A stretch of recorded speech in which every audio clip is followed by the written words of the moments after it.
How are you? There's nothing. Get through. David can I don't know what you're seeing, but I think you probably see. So.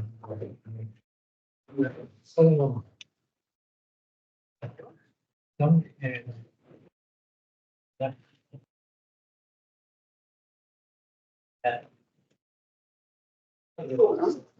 Hey.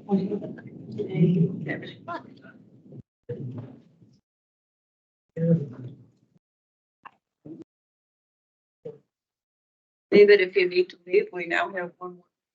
We'll hang out for a few minutes. Yeah, no. Yeah. I don't think there's a lot we can do over there on this project anyway. No, we can't do much, but it still helps for us to get our emails. Yep. If you're half an hour late or whatever, it doesn't matter. They usually get the sustainability in the last 5 minutes. Right. Other people say, yeah, absolutely, Joe. Yeah, I'm gonna be doing parking, I think, for the next hour. For the neighbors. Yeah, we can do that, yes. Getting. Okay, so why don't we, And negotiation have been coming to us. Okay, hi, everybody online. We're gonna start with introductions in the room. good evening, everybody. I'm Joe McIntyre, Chair of the Climate Energy for tonight. Hi, Cindy Lewin, I'm Commissioner. Michaela Milton, Commissioner. I'm Doug Snellenboss, Commissioner and Chair of the Energy Committee. I'm Laura Watchman, I'm here with students. Bill Ecker, kind of sad. Javed, Commissioner. I'm Joe, senior at Wakefield, and also part of Arlington Students for Climate Action. I'm Cheyenne, student at Arlington second first same thing. David Evans, Commissioner. Eric Gibbs, Commissioner. Jenna Peabody, our team. Denise McBride, Arlington County. Rob Sindola, Commissioner.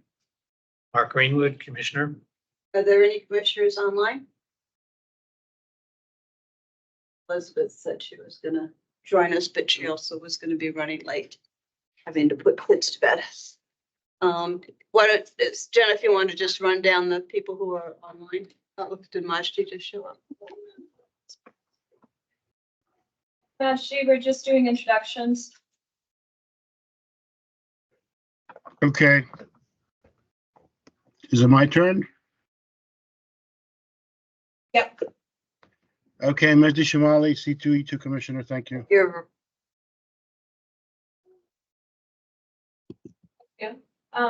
Sonia, I'm Sonia Jackson. I'm a student at Flint Hill. I live in Arlington. Rich, Hello, good evening, everybody. Rich Dooley with the Arlington Air Team. Thanks. Ruth,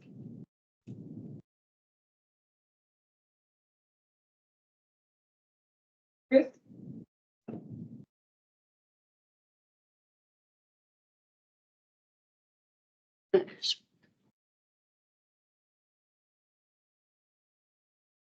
keep moving. Is that it? Okay. Righty. Is there anybody here to make public comments? Don't think so. Okay. Right, so we will go on straight to a presentation by our students from Arlington High Schools. So kind of welcome you. And they've got slides. Yeah, great.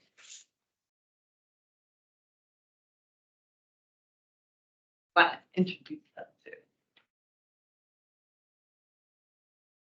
So I'm Laura Watchman. I'm on the board of Faith Alliance for Climate Solutions, and I'm on the APS Superintendent Advisory Committee on Sustainability. And back in September, the Facts as well as Sierra Club and Eco Action Arlington, especially Eleanor Hodges, and the NAACP Arlington branch. We're getting together, trying to figure out, is there a way that we can hear from students about climate change? If they can lead if there's a group of students that want to lead their peers and also reach out to the community about climate change. So we put out a call and we're absolutely delighted to have Cheyenne and Joe step up, as well as a couple of other students really stepped up. Ananya Singha at Arlington Tech, as well as Kieran Gibbs at Yorktown. And so we've been really pleased with what they've done and really happy that you guys invited them to speak. Thank you for having us. We're Arlington Students for Climate Action. I'm Joe, I'm Cheyenne. and here we have our slideshow presentation to show to you. There's a little graphic I whipped up real fast. That's what we're all about, really. Greatest achievement so far, this year at least, has been Arlington Clothing Swap. We got a Gazette Leader article made about us. This was basically we collected clothes beforehand, and then we had Arlington students and parents come to an event at Washington Liberty High School. We gave these clothes away for free. This event kind of consisted of, click next. Started with the collection of clothes. We placed bins for clothes, around Arlington County, the schools and libraries. This collection took place over around like 3 weeks. I was in charge, since I'm from Wakefield, I was in charge of collection at Wakefield High School. I know Cheyenne was in charge. A lot of these clothes, if we hadn't collected them and given them away, they would have ended up in a landfill. Here's just one of the boxes we made in a poster I made for clothing collection at my school. The next slide, I think, is this video I made for clothing collection to promote clothing collection.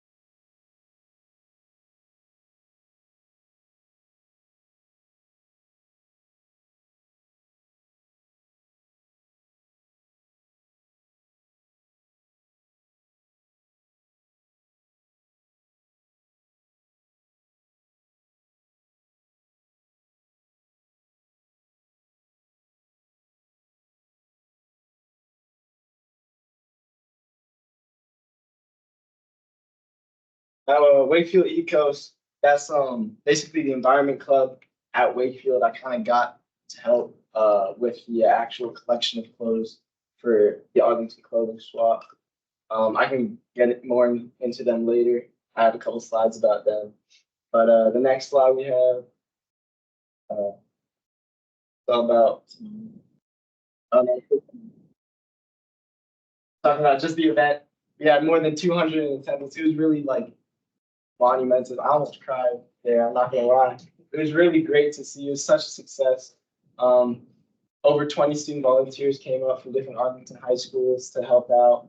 And we had minimal leftover clothing, which we just donated. So here's the 4 students. Kieran from Yorktown, me, Joe, and Ananya and Cheyenne from Tech. And of course, Laura, Eleanor, and Ruth up there, who this would not be possible without. Thank you. And my little coalition of Ecos Club. For my little helpers down there. Yeah. That was the Arlington Clothing Swap. Okay, so I'm coming to talk on behalf of my school. We have a lot of vegetarians and one vegan in the club, that's me.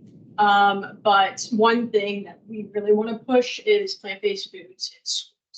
I don't know exactly what y'all have the authority to do, but I did look at your website and I did not see that many, or if any, plant initiatives. Correct me if I'm. So why is this important? Oh, okay. Put it like this. Yeah. It should, maybe press that. It should be to everyone. Hold on, can I fix it real quick? On my Sure phone? thing.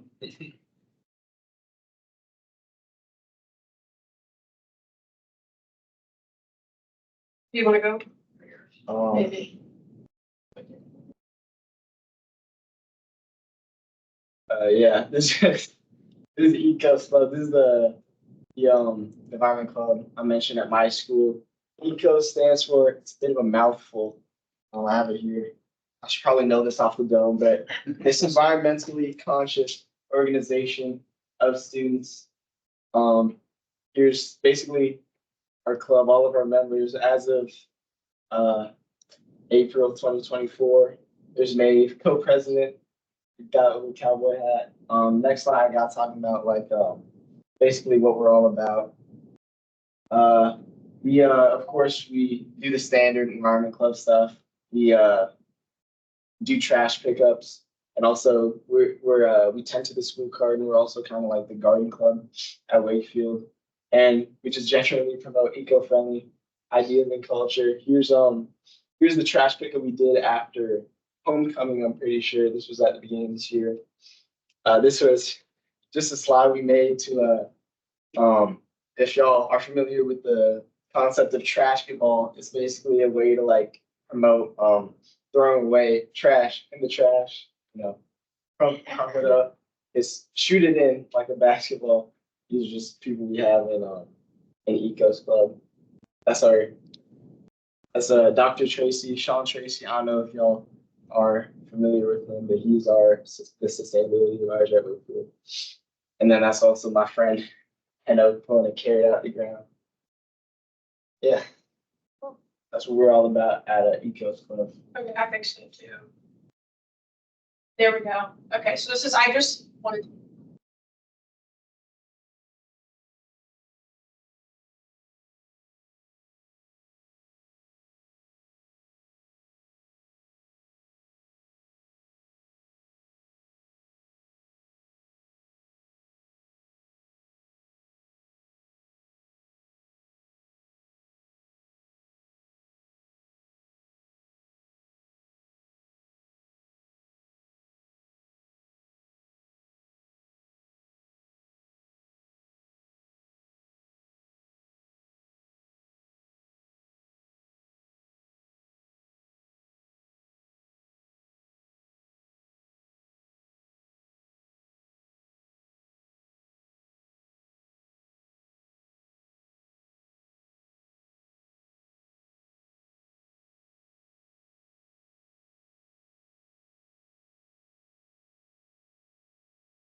Okay, so one thing that this touches on is sustainability, environmental justice, and climate change. Like that's three things, not one thing. And this is very important to the Arlington Tech Environmental Club. It should be very important to Arlington County, and it's very important to me. And one thing I ask of the county is to have more plant forward initiatives, and also a couple other things with our club. I know there's composting in the county. I tried implementing composting at school, and they were like, oh, it's impossible, we can't do it. And also, we don't recycle either. We try to recycle, but the janitors, they put everything back in the trash and then just throw it out. So nothing is being recycled at our school either, and we produce some waste, and we're also like the smallest high school in the county, I think. Also, another concern that other students brought up in my club was e-waste within Arlington Public Schools. Spend a lot of money on that. And what are we doing with all of the waste products? I have no idea. So I would like to do something online for that. So that's next. After.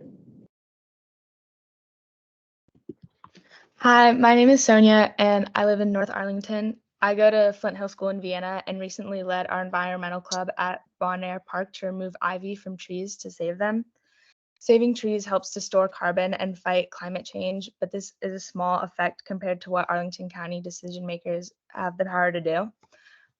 I'd like to support actions that have the biggest impact, like electrical buses, installing more solar panels, finding places to offer more vegetarian options since meat is a huge carbon producer, helping to subsidize residents who choose a renewable energy electric subscription from Dominion. This is something my family does, but many choose not to do because of the extra cost. So I think families would choose renewable energy if the county would help with these extra costs. And finally, doing more composting education and action since this is also a huge carbon producer.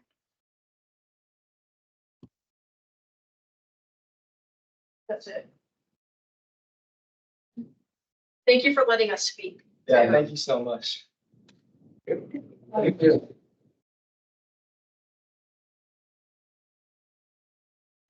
To kind of close out, I mean, would you like at least to start off with some information on some of the initiatives that you proposed? As far as the school buses go, last year, we basically took on the energy of doing the application for APS for Arlington Public Schools. Without getting too wonky, you know, all of these grants, whether they come from the state or the federal government, have these kind of crazy requirements or criteria attached to them. The 3 buses were only 3 because the state had put an age requirement on the buses. And only 3 of the buses were old enough to qualify. So we went for those 3. We just put in another 5 under a federal grant for clean school buses. The Arlington County Equipment Bureau is really taking on the lead on that. In addition, they're also doing a capacity study at the Trade Center, which is a county facility, but that's where the school buses literally are kind of housed. And they're doing a capacity study for the electrical grid there and the space as well to see what it would take to really model the scenario where you would have the entire bus fleet electrified. We're also working with APS to talk to them about their non-bus fleet at schools. So that gets into transportation. When it comes to the e-waste and the composting and the plant-based, we would back you up and all of those things to every single extent. Those decisions, those are kind of policy decisions. And, you know, when you get older, you'll see how grownups can overcomplicate things to the point of paralysis. But those are decisions because the school board has its own board that it makes those policy decisions. But you're going down the right path, obviously. So I think you've got a great presentation. I think you guys have come up with great ideas. I loved the clothes swap, unbelievable. Let us know if you're going to do more things like that in the future. We'd love to help and support you in any way possible. But when you're getting into the e-waste and into the, you know, kind of menu at the APS schools, I would encourage you to sit down and basically ask the school board if you can come and speak at one of their meetings, because those are the people that will make those policy decisions. We don't control them, but again, we'll help you. Thank you. I would suggest there are a couple of opportunities coming up as the county is going to be voting probably in June on their solid waste, zero waste plan. Now, honestly, it's not a terribly good plan. It's not really focused on reduction. It does, in some ways, it gives APS and county operations a bit of a pass. So this is a good opportunity to say that from the student perspective, those aspects of waste reduction, diversion, making sure that things are composted.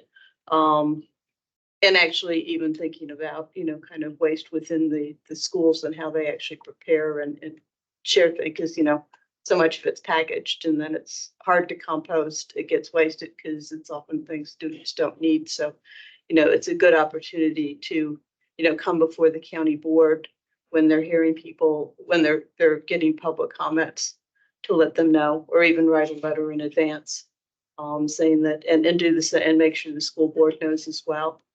Similar, the school board is actually looking at its strategic plan for the next 5 years. Laura is well aware of what's going on in the timeline. So again, a good opportunity to go in front of the school board, and also maybe there might be an opportunity to actually talk directly to those that are drafting the strategic plan, with your thoughts as to where it needs to be strengthened and what your priorities are.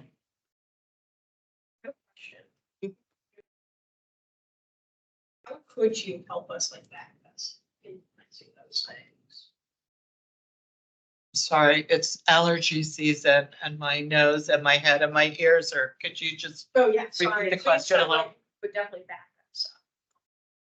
we can give you information, we can let you know by demonstration what we do. The county does have those programs for e-waste, for example, and composting already adopted within its own organization, so we can give you that. I forgot to mention, we do have some pending federal grant applications.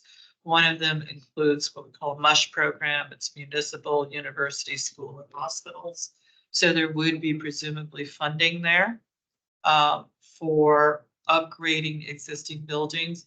APS is really excellent when they go to design and construct new buildings, and really going the extra mile. I mean, their buildings, Arlington schools have the most zero waste, LEED Platinum, LEED Gold, buildings out of all of Northern Virginia. But the existing buildings are always kind of your big carbon sinks. And there could be money for that. We help promote their events. Could we help promote their events when they have events, or use any county resource, let them post on websites, or do things jointly with them?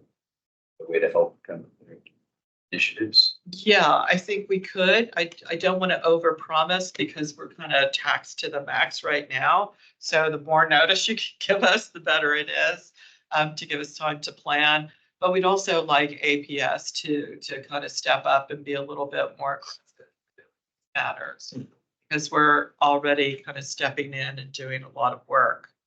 That, believe me, I pray that you'll go on to do great things and never have to file for a federal grant.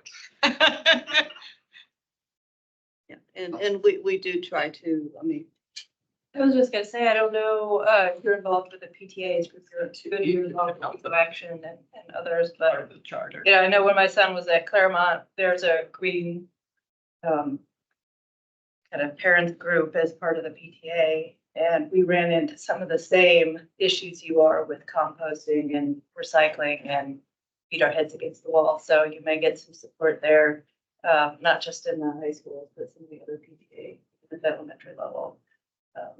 If you all decide to go to a school board meeting, you get some back. yeah, and we use every opportunity we do in terms of what policies that are coming in front of the county board.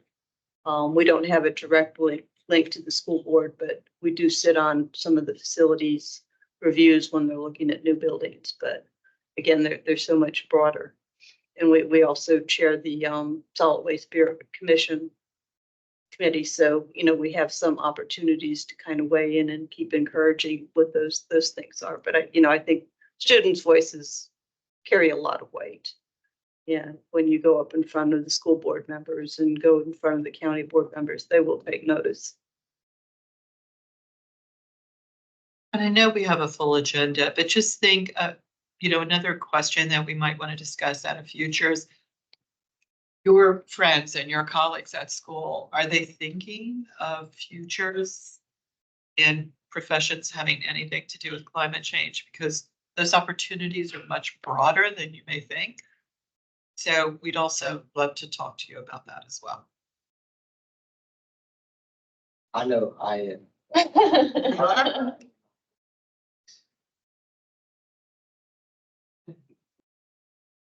Thank you. Thank you very much. Really Thanks. appreciate it. Been great. Phil, do you have a presentation? No presentation.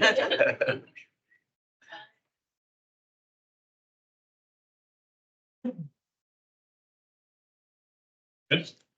Everybody can hear me online? I hope. Yes. Okay, thank you.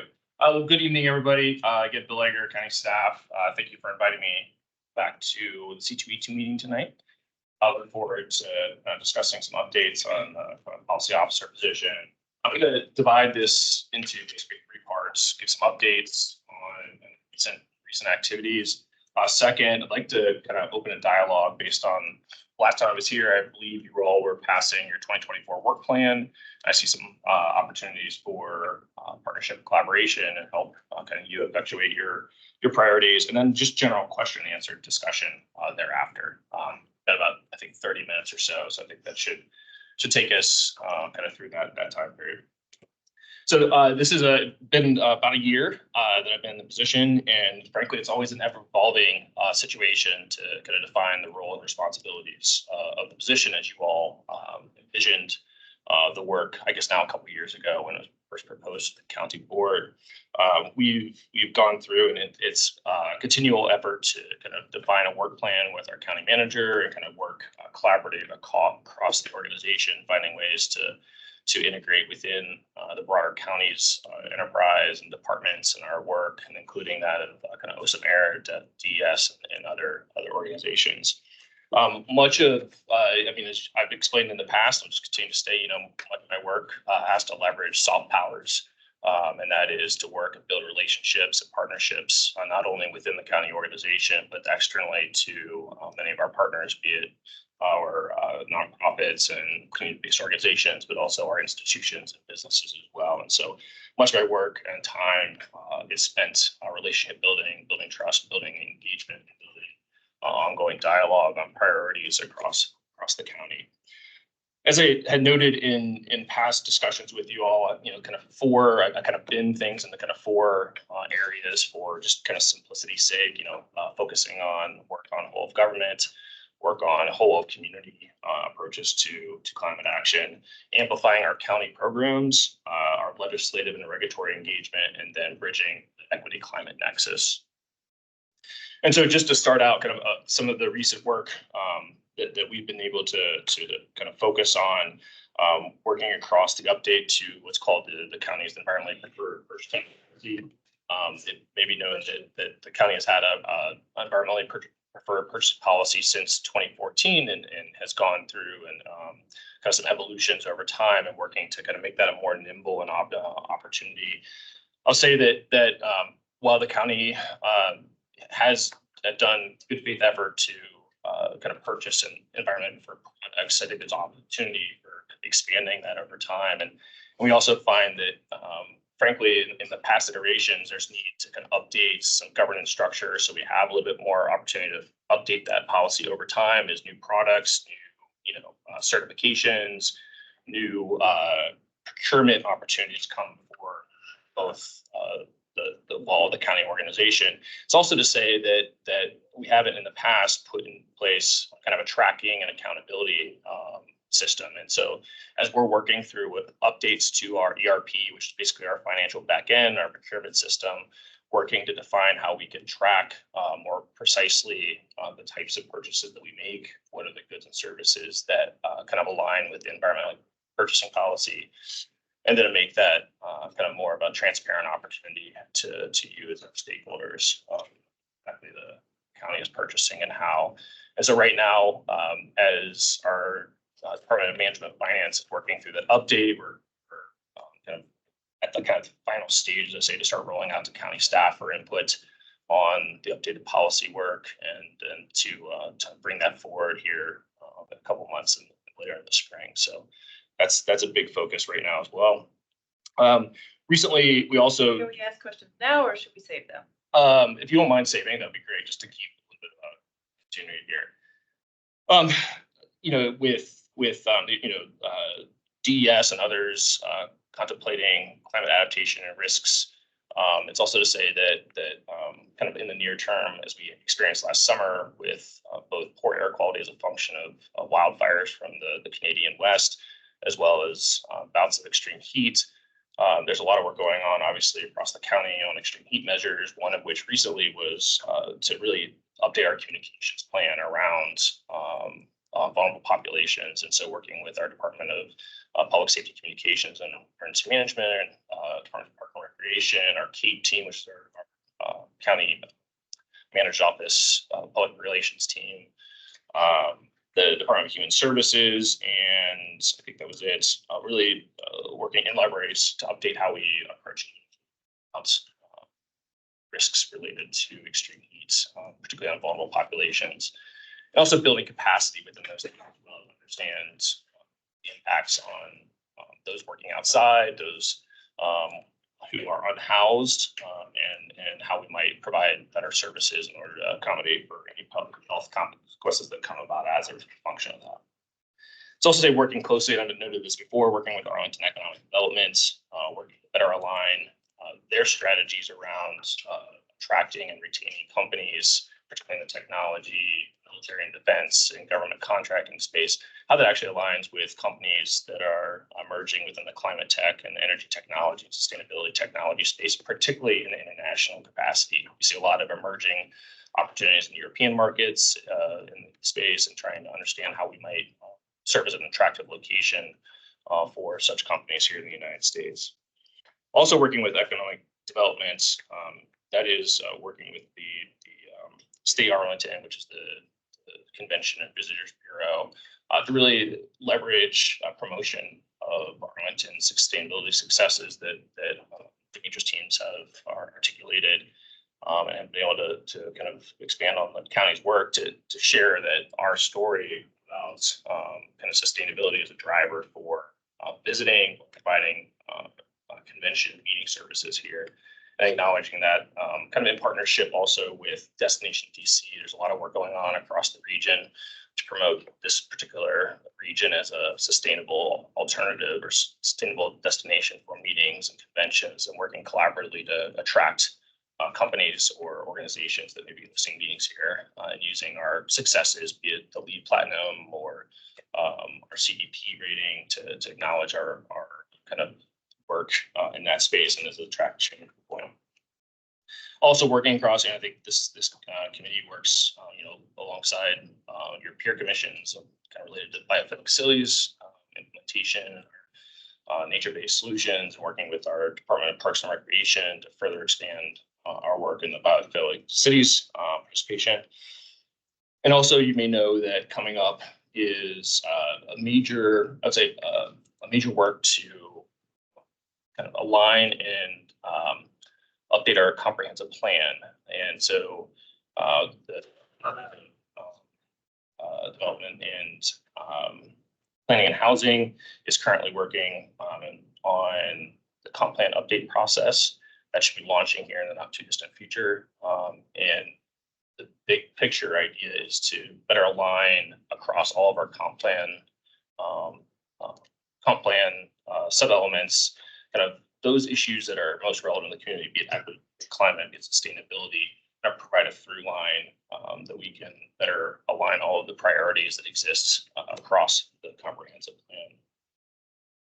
And then also finally, one of the big areas has been providing not only federal grants, but there's many grants and other programs that are emerging to support be it mobility, be it equity or otherwise, and providing those resources to many of our organizations. For example, services around mobility for our DES transportation team, and then also have worked with our equity officer on providing some fellowship opportunities that they may take advantage of to bring further resources to our race and equity work. On the whole community side, continue to work externally with many of our corporations and institutions. There's no lack of corporate presence here. Fortune 1000 companies working with their community impact, ESG, and corporate social responsibility teams to better understand their needs or kind of perspectives and how they might otherwise align with many of our community and county priorities. and finding alignments in order to kind of figure out where there's opportunity to engage with these institutions and bring them more in line with our community, whole community approach to climate and sustainability action.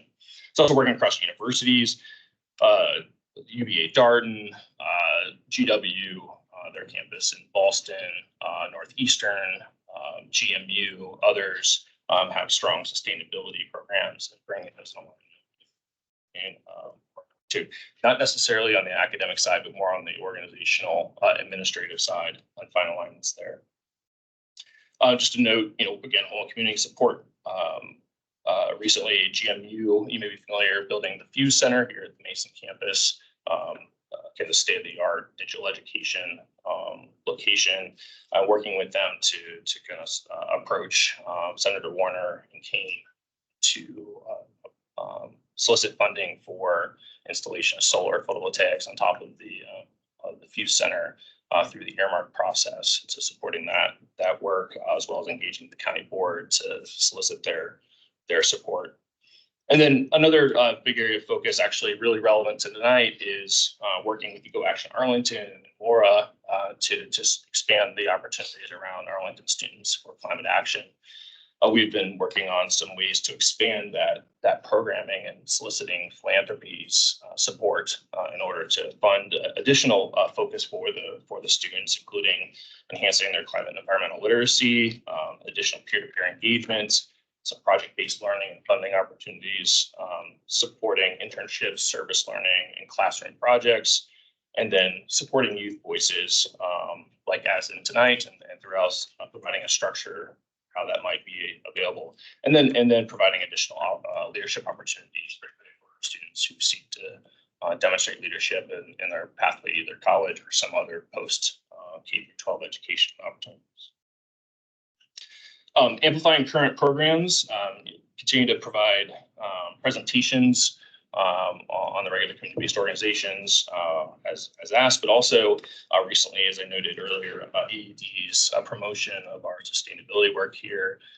They've been rolling out what's called All in Arlington, which is their branding, updated branding, which includes communications to journalists, bloggers, to really amplify the message of the county across all of the ways that Arlington provides a kind of amazing destination, but including the work in sustainability. And in fact, this past week, a journalist from Green Living magazine was in town, taking note of our beautiful trails, our outdoor amenities, the work of our hotels, and promoting sustainability and kind of ultimately our amazing transportation system as well. And so look forward to seeing the product of that journalist's work and promoting the county.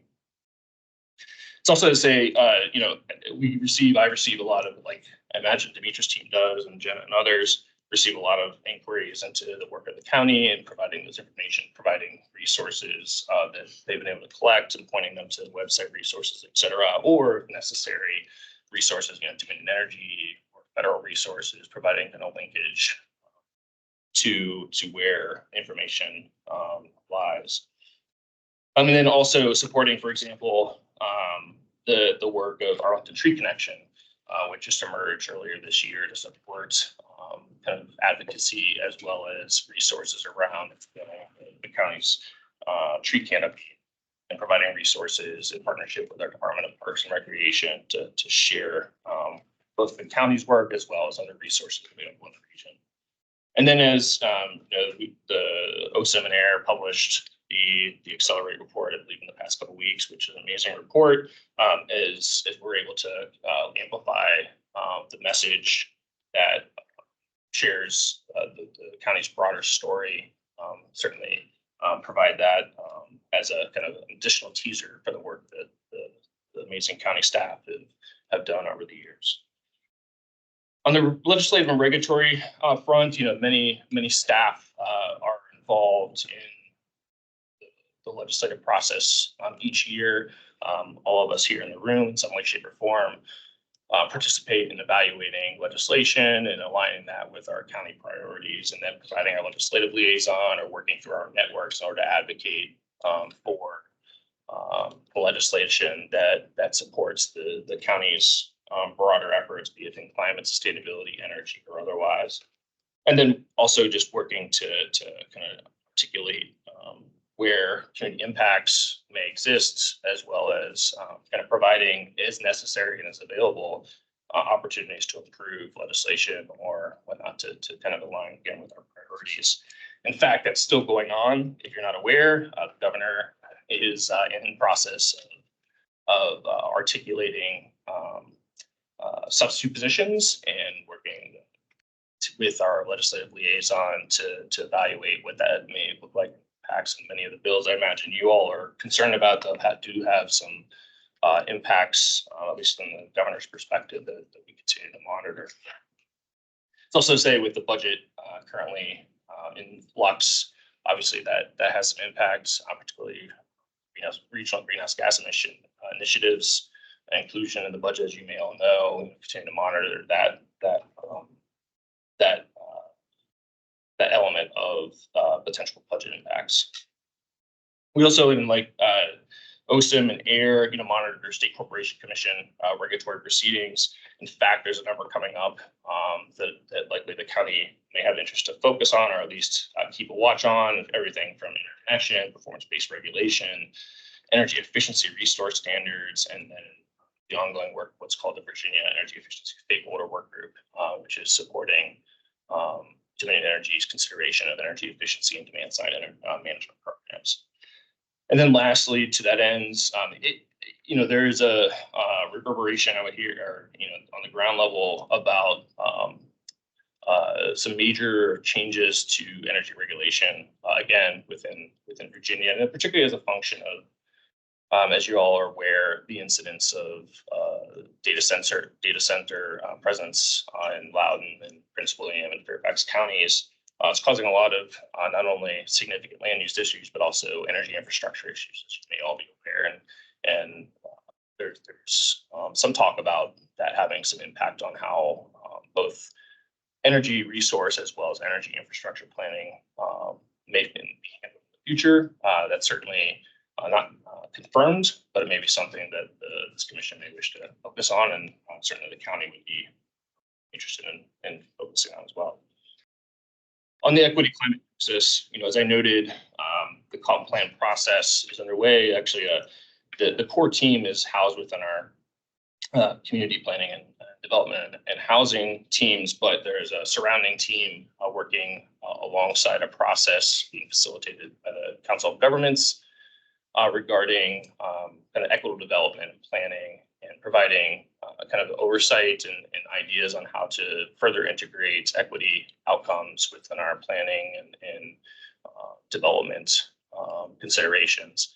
And so that not only reflects kind of equity in its kind of core form, but also issues around environmental justice, climate justice, affordable housing, environmental stewardship, et cetera. So I've been working closely with those teams to help reflect our priorities as we take on the comp planning process.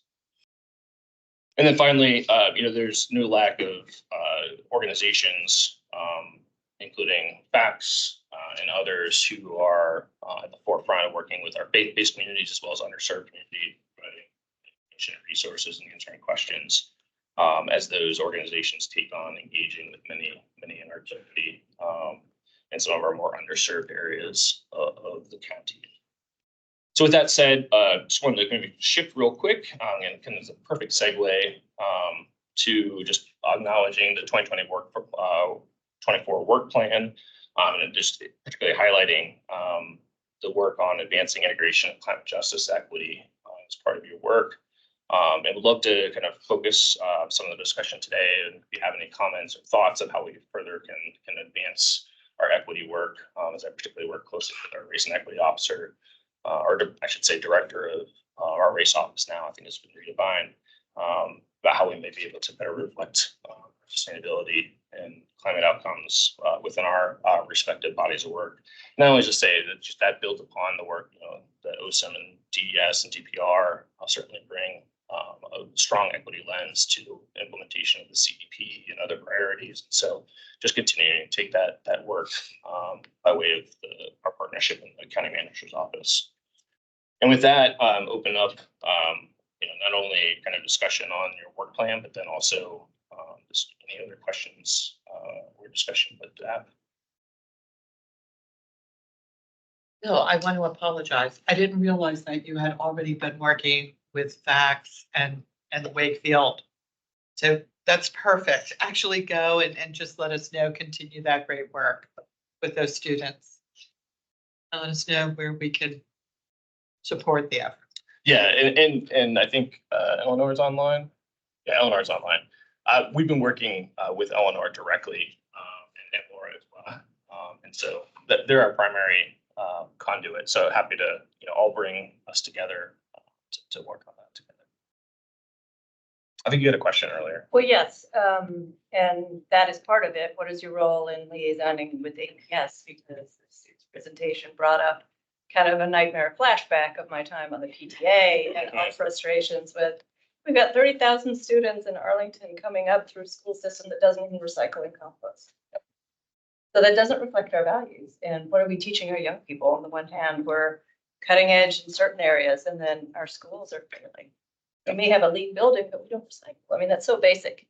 And it was frustrating for me as a parent trying to solve that. And it's frustrating for the students, 6 years later that are still dealing with it. Yeah. Yeah, I don't know what the answer is, but I feel their pain. And, if there's any leverage that you all can play that may be helpful. Yeah, I mean, let me just respond by saying, first of all, we have no official liaison on that capacity with the school district. With that said, county staff work directly with school district staff on operational issues and providing supports, and then that stands to continue.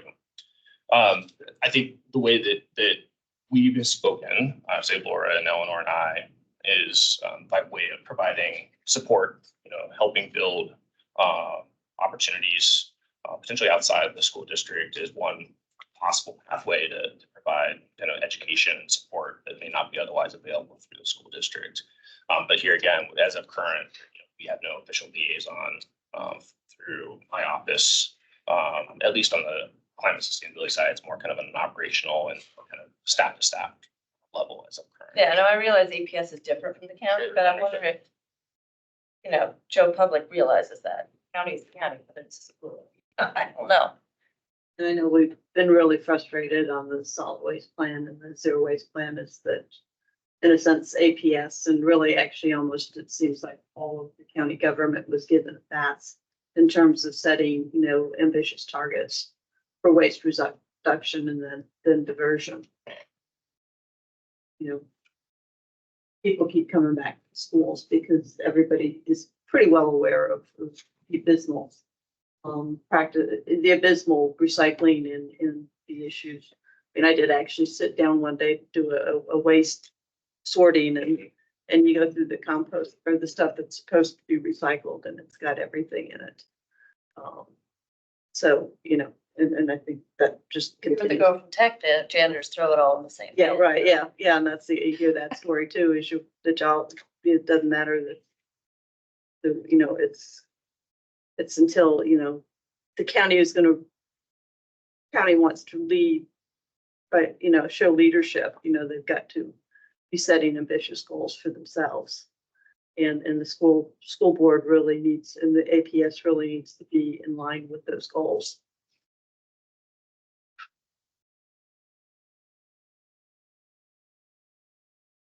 Yeah, I can't say, I mean, I basically take that as input, is all I can offer at the moment. What I would say I have on a number of occasions, and Demetria, can't speak for you, but, advocating through the county board to at least offer some form of communication to their peers in the school district is certainly something that I've advocated for, but it's at their discretion, right? And so I can't speak for the board members, but certainly have advocated, the way that to follow along in the county's footsteps. But that's again outside of my span of control. And you also see is that APS actually will use county policies, like on building policies. Sure. That haven't been updated. It's like, well, the county building policy is LEED silver. Mhm. So, here we are pushing, commercial developers to do gold, and yet our standard isn't even that high.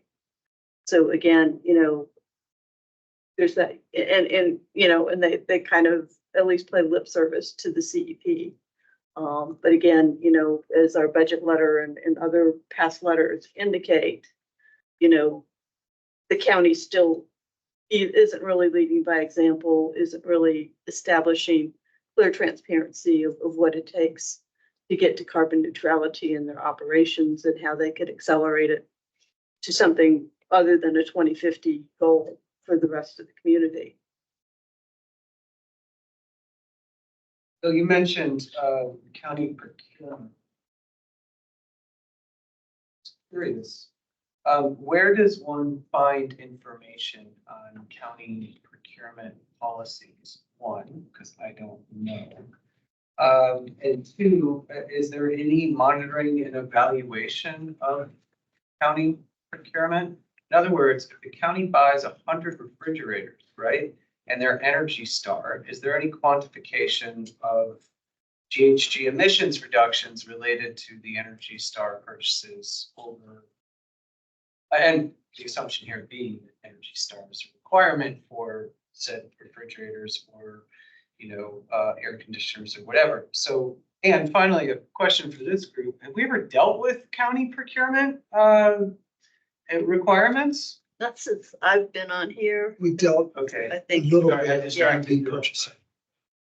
yeah, it's something that definitely is looking, and even on like the refrigerator, energy refrigerant they're using. And are they using the best refrigerant that they can in terms of low greenhouse gas?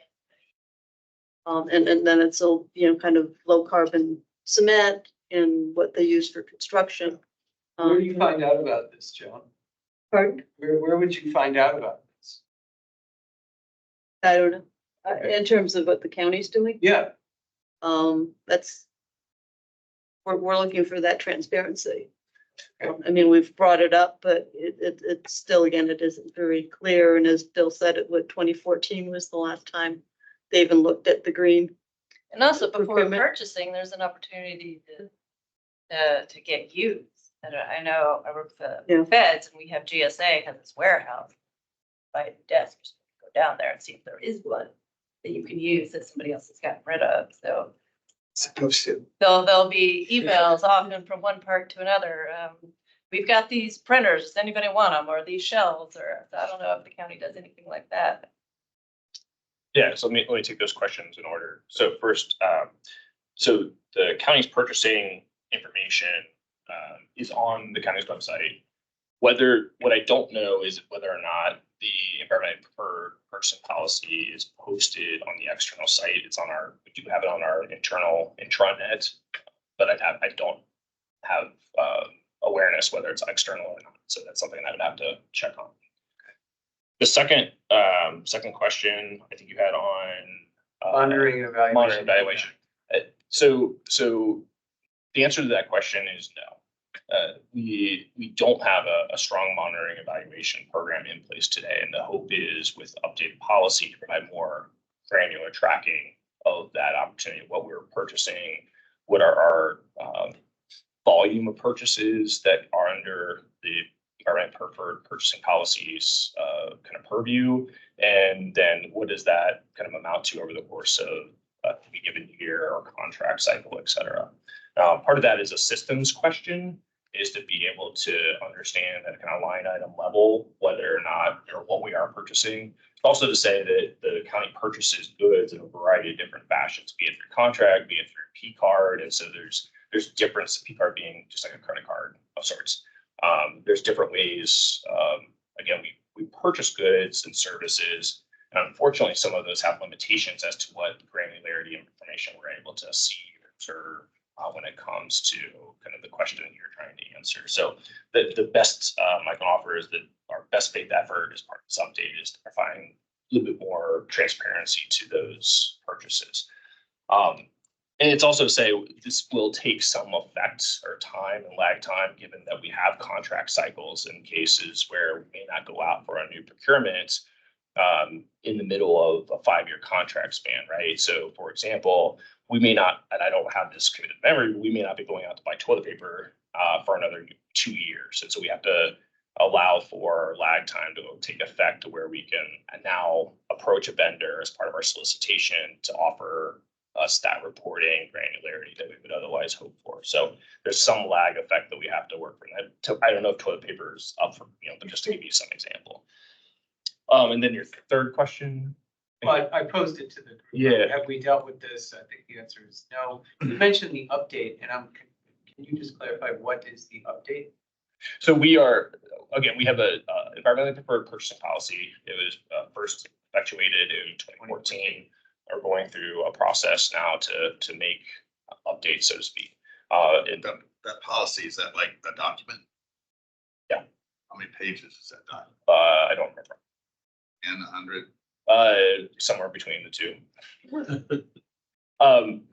And so part of that is not only policy, but then providing coverage of what are the materials and goods. That's consistently in a process of update as more and more products, goods, services, et cetera, are available on the markets, and ultimately also cost effective for the county. We have to be cognizant of stewardship of our financial resources, and so that has to be taken into account as well. It's also to say that part of our update is really to offer a governance structure to bring all of our major purchasing departments, be it Department of Environmental Services, Department of Parks and Recreation, to the table on a continual basis to work through kind of what are the new products on the horizon that we need to be thinking about, and when are major procurements to take place, and providing that continual improvement structure as part of our policy. Bill, you have about 3 minutes. You have 3 a minutes. question online as well. Yeah. I know Rob, you also had your, if you want to. Whoever. Yeah, did you want to go? Just quickly to follow up, sorry, get back to the school conversation again. So I get that you're reporting to a different board here, but is there anything to just stop like the informal conversation? You speaking to like the facilities folks or whoever within the school, and just kind of have that, get things kicked out. You're working with the students already. So it seems like we can, I don't know what restrictions are. Maybe it's outside your role and responsibility area, but it seems like an area that's ripe for leadership within the county and a place where we can really make a difference. So is there an opportunity for you to even approach the facilities folks without getting a board approval, having the boards talk to each other? Sure, and county staff do that on the regular. Dimitri made mention of work on the electrified school buses program, right? So staff is able to liaison with our staff peers and have conversations around what are your needs, what are your focus areas, so on and so forth. And so that occurs, I would argue, on a regular basis when we talk about kind of a leadership or policy making question. That comes from the board and the superintendent, which we don't have an official liaison. Now, the county manager is in regular conversations with the superintendent and their staff on broader, engagement policy issues that facing both the county and the school board budgets, so on and so forth. But that's their kind of purview, as well as the county board working with the school board in various capacities as well. But again, we, just to revisit that, we, like many of our colleagues, work, and discuss issues with our peers within the rank of their organization. So that happens as of today. Yeah. Okay, great. I mean, this is just, it's not to develop new policies, just even to implement policy. Like if you have 3 recycling bins, maybe they should be, it's offering assistance to the facilities folks. Say, hey, did you know that this is not happening? You're not trying to make new policy in the school system. You're just bringing to their attention and saying, hey, maybe the county can help with that. But it's just kind of, like you said, soft power at the top and just kind of. Yeah, and that happens. I mean, it happens today. And as Dimitri noted about, again, the example here being the electric school bus program. That's one example of many where their teams, our teams in general, have that conversation. Bill, sorry to wrap up. You have 1 minute. I know Elizabeth, if you want to ask your question. Yeah, thanks. And sorry to give you a little bit of whiplash here. I'm going to go back to the procurement policy just for a moment. I know there's 2 documents that we've seen. One is the sort of procurement policy of the county that has more standards labor, et cetera. And then the document that you've been working on, which is more, environmental best practices. I have maybe somewhere between an intuition and an assumption that the environmental standards are at a bit of a disadvantage, being in a separate document. But is there a reason to have those two documents, or to not fold the environmental procurement into the sort of more comprehensive document on procurement standards? Like, is one, regulations or ordinances that have been passed by the board or some body, and the other is more like best practices, nice to have? Or would it just be too challenging to try and fold the environmental components into the main procurement policy? I want to get a sense of if there's a way to push for a harmonized document, or a reason to abandon that idea, I guess, is what I'm looking for. I honestly don't have an answer to the question of the practicality of that. Most of our procurements is subject to statute, and it may be such that statutory requirements require kind of all legal elements of our procurement programs be kind of standalone, and then anything in an amendment of that is separate. I'd have to talk to our purchasing officers to understand the practicality of that, if there's any opportunity. I just don't have a clear answer for you. Elizabeth, it's Demetra. Having dealt with procurement on numerous occasions, like Bill said, the county has adopted verbatim the state procurement, and it's very cumbersome. It's very arcane. It's all about process. And I don't know, you may want to just discuss among yourselves whether trying to integrate the environmental standards into that, the environmental standards might get eclipsed or lost in all of that. Yeah, I don't know, because I have a sense that it's probably more challenging to have these additional, not quite requirements, but perhaps just as onerous, ideas out in a separate document.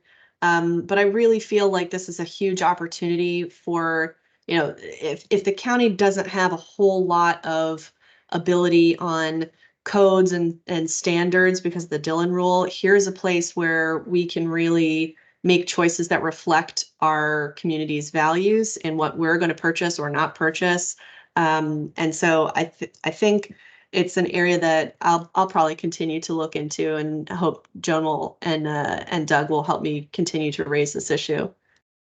Sorry, Bill, I just need to wrap your time. I think too is whether or not a position in the county that is actually focused on looking at procurements from a green perspective. I think Fairfax, I don't know if you looked at what other counties or jurisdictions are doing, but I think Fairfax County was doing something like that a number of years ago, and kind of adopting that measures. If you've got somebody right there that's looking at it, and they had a good process that for those companies that they contracted with, frequently they were requiring kind of ESG type qualifications, and there's a whole certification process that's in place for them to do that. So looking at something like that is moving up. Yeah, I just want to make a couple suggestions. And the county's probably not constrained in identifying its requirements as opposed to the process for awarding contracts, which may be regulated by some state law. And there's certainly a acquisition regulation analogous to the FAR, which the county has, which I've looked at. But in identifying requirements, I very much recommend that social cost of carbon be used as a tool in making decisions about when we're going to go out and contract for things. What are the requirements that we need versus doing one way of doing things and versus another. The county ought to be looking at those acquisition planning requirements identification part of the process before you even go start contracting. And then on the tail end, to deal with things like embedded carbon in concrete, low carbon concrete. That's perfect for essentially contract clauses, which are already the county uses, and to tag those on in the contracts. If you're gonna award a contract, which, a construction contract for the use of carbon, I mean, the use of concrete, it's gotta have low carbon concrete. That's really simple to write, and it'd be an easy thing for the county to implement. Have a question about the ERP system. You mentioned going off to procurement. Does the ERP system or the updates to it factor in with purchasing, with classifying the actual items or the purchases to specific categories where when calculating scope 3 category 1?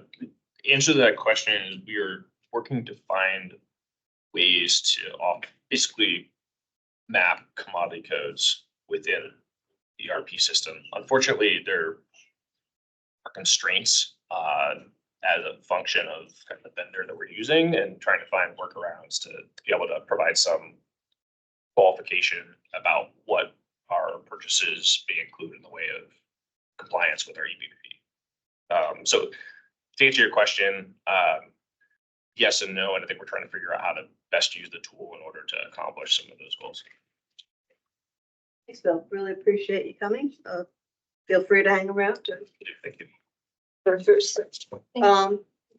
next item was the GPIP. Yeah, Continuing update. We have Paul Berman, Vicky, and Dimitri here.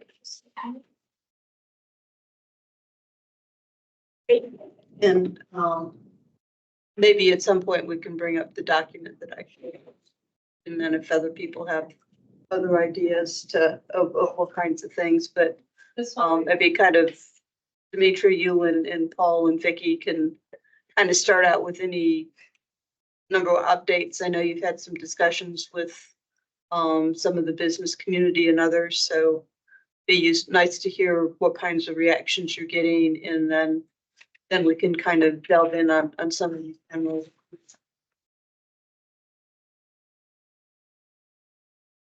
Just confirming everyone online, I'm sharing the screen for the Joan has shared update comments. Yes, we see it. Great.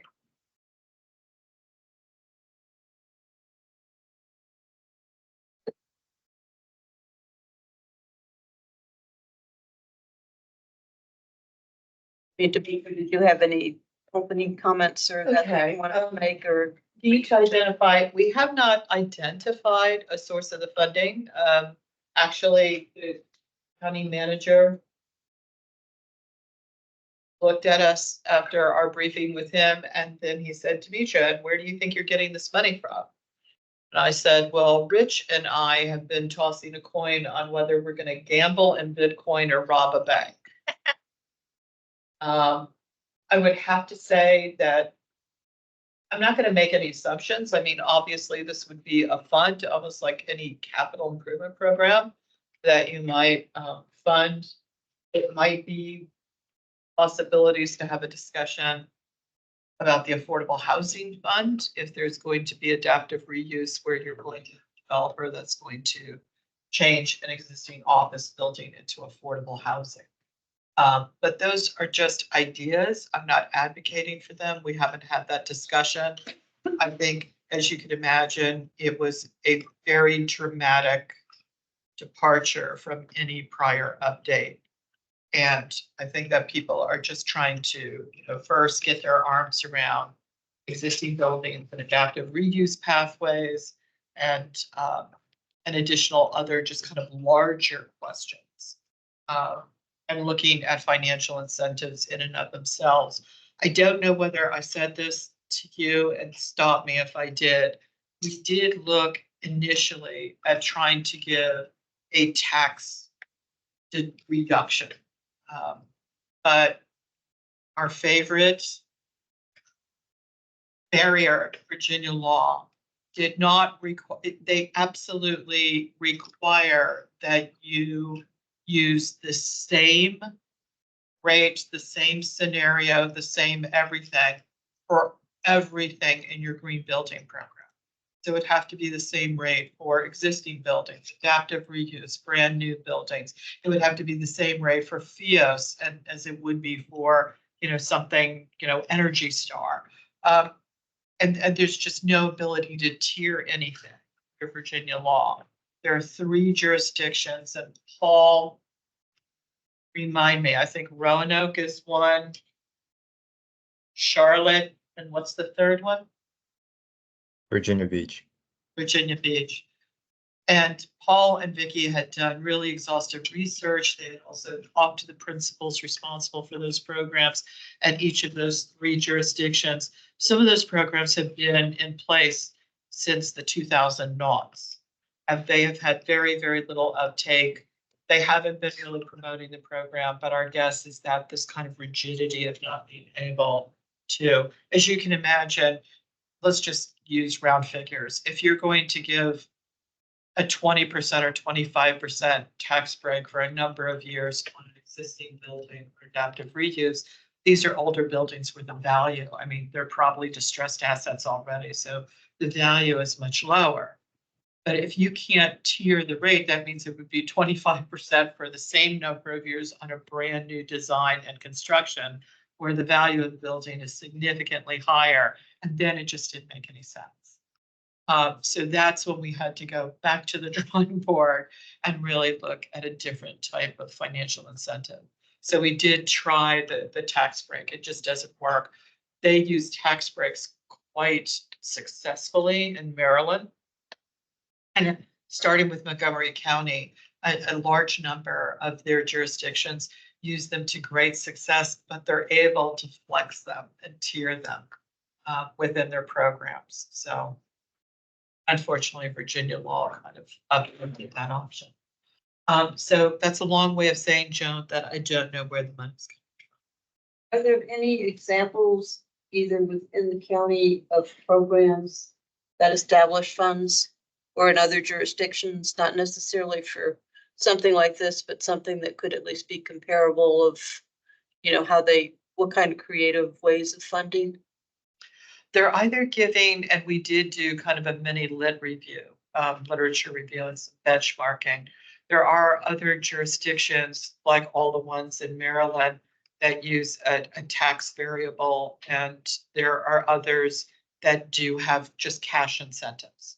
And because we were talking about, you know, really obviously looking at general fund monies, we looked at other jurisdictions that did those. And that's why if you looked, and I know it was somewhat imprecise, but we were also talking about the program is meant to be 5 years old and almost treated like a pilot. So there would, and there's kind of flexibility for the board, the county manager, DMF, to suggest that there be some kind of cap on the number of buildings in each category so that you can have greater confidence in predicting what the price tag is. I will say that, again, Vicky and Paul did really, really extensive research on our program and really the performance of our program and what's happening now. Quite honestly, we're hearing from CPHD as well as AED, not surprisingly, that the number of commercial building applications is somewhat, you know, decreasing, and that the plans are really going for multifamily. I'm also hearing, and I have to double check because this is anecdotal in another county meeting, that they're seeing kind of squatter buildings coming up. They're seeing applications for what they call in CPHD vernacular 2+5s. They've got 2 floors that are mixed use on the ground floor, and then 5 stories above that's multifamily. So we're also looking at what is going to be the real activity and the number of plans that are coming forward. So again, it's a long way. I'm not giving you an answer, but I just wanted to give you the background of what we had looked at. Education assistance and calculated savings from the IRA be included in outreach efforts. I'm sorry, I'm not sure I understand the question. Well, as part, I mean, you're going to do the outreach. And I mean, especially when we're talking about existing buildings, but even new buildings, is that there are an awful lot of funding that's out there that should be incentive enough to get, very close to where we want these buildings to be to begin with, but people don't know what they are or how to apply for them, and whether or not, that's, again, how far can we get with just kind of the technical assistance of making sure people are pointed in the right direction? We completely agree. It's why, and I have to say, in part, it started out of conversation after a C2E2 meeting where Cindy, thank you very much, invited Ted Tiffany. And we were sitting there thinking, gee, because Paul and Vicky told me, and Paul and Vicky, please jump in and kind of take over because you guys are the subject matter experts. They said people are a little hesitant to go into FIOS and ILFI because they haven't done it. They're unfamiliar with it. They're being hired by developers and building owners. They don't want to look at them and come to them with something that they're not utterly familiar with. Time is money for developers. So where there's ambiguity and a lack of familiarity, they tend to kind of steer away from those. So we said, gee, Ted's talk was so dynamic. And what if we had something like that? And then as we started adding on existing buildings and adaptive reuse pathway, that whole idea of, it became like a 6-month-long multi-modular education, outreach, and information approach, that where we were hoping there would be mini TED Talks. And it's meant to get contractors, designers, architects, building owners, developers, and, owner operators, just about everybody coming in. We have crafted 2 grant applications to possibly include the costs of this kind of education. And the most recent one, I don't believe you know about yet. We're applying for a RECI, it's RECI, and I'm going to forget what the acronym, but it's all about real estate innovative codes. And it was a real race to the finish because what we had to do was first file a concept paper. And as is quite typical, unfortunately, in the IRA and the IIJA, local governments are not eligible applicants. So we literally had to go and scour, and it had to be someone responsible at the state level or involved directly in code development and enforcement. We went directly to the Department of Housing and Community Development. We asked them if they would be, we said, we'll write everything. We'll work, you can use our contracts with our consultants. We'll do all the heavy lifting. Will you just be the applicant? And they said they would have to ask the governor, and undoubtedly he would refuse. So after running around for like 5 days, poor Paul, I was down in Florida, and Paul and I were kind of emailing at all hours of the day and night.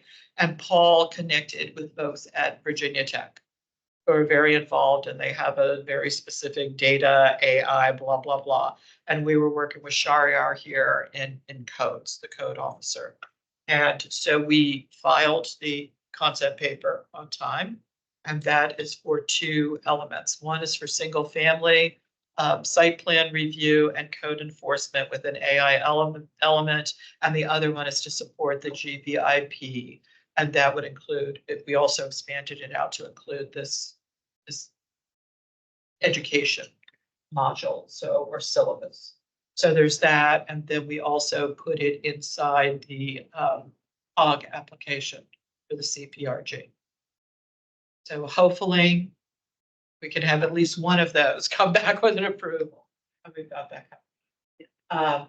And under the CPRG, under the second COG application, that was the Virginia Coalition, we also had the possibility of subsidizing partially the cost of this program. New construction. Paul, Vicky, I'm gonna punt to you guys now on new construction. These are a lot of comments, but can you 2 speak to what is the difference in outcomes between IFLI and FIOS 0? Sure. Thanks, Demetra. So giving the options of ILFI and the traditional pathway at the ILFI zero carbon or ILFI zero energy as the two options at the two higher levels of bonus density in the traditional pathway, and then using FIAS zero as the certification for the climate adaptation pathway. You know, they are similar in nature.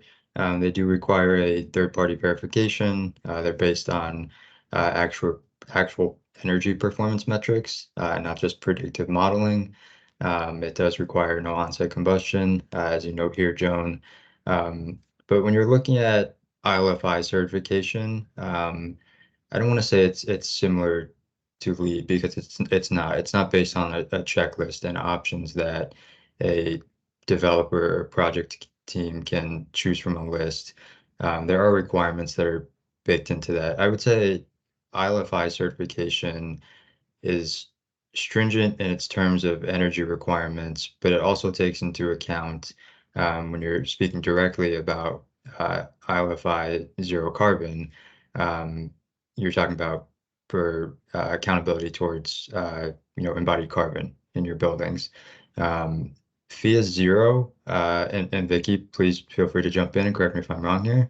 It does account for carbon, but not necessarily as uh, stringent as ILFI would. FIAS zero is more based on the passive strategies of that that project, and also focusing on actual energy performance and no on-site combustion. But you're looking at that's why we specifically put FIAS zero in the climate adaptation pathway, because of those passive strategies within the design and construction of that building. You're focusing on not only the built environment around it, but the occupants inside. So say you have a FIAS zero design building constructed. There are studies out there that, during a climate-related disaster, a FIAS zero building, specifically in terms of temperature or whatever it may be, will hold longer than compared to, a code-built building or, let's say a LEED certified building. So I would say those are the main differences. Again, they are similar. They're very high energy standards involved in both of them. I would say ILFI and FIAS are known as two of the most stringent standards that are on the market today, compared to LEED or Green Globes or NGBS, Earthcraft, you name it. But those are kind of the differences between the two. Vicky, feel free to jump in if I missed anything there between those. No, I think that's right, Paul. And I do think that, on the embodied carbon front, that's not really the focus of FIAS. It is really just, passive design and avoiding energy use. Eric, did you have a question? Hey, Paul, can I ask you a quick question? Vicky, I am almost positive, maybe not entirely, but at least to some extent, that the higher levels of FAR that we had for bonus density in the existing policy were contingent upon a lot of options that actually were pulled from passive house. Is that correct? Well, certainly some of the baseline requirements, such as the focus on air sealing, although it's not as rigorous as passive house, that's consistent with the constructional methods of FIAS. But there were, International Living Futures rating systems were part of the options at higher levels in the previous green building incentive policy. Yeah, that's what I thought. So really, you see this reflected.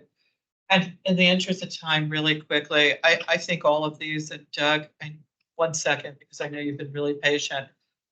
All of these are really great ideas. I love the SPRC kind of, fast track permitting, which you notice that we brought it up in one, so why not make it uniform? Obviously, C2E2 is probably going to make the recommendation about the EV charging, but I just want to be really, really, because we're going through this And it's excruciating just for public access, public use charging on government sites.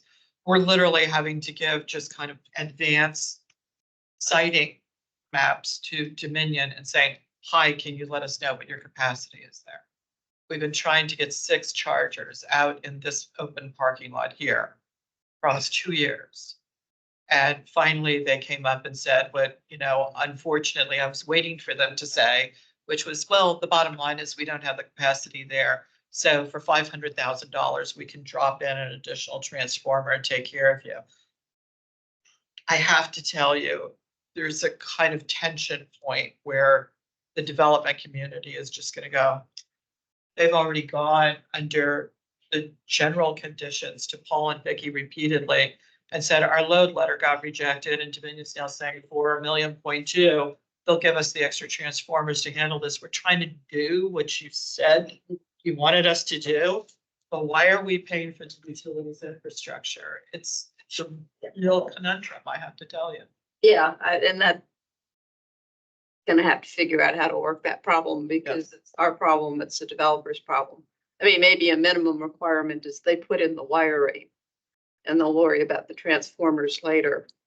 Just because for that, the reconstruction, they can do it all at their end that they would pay for anyway.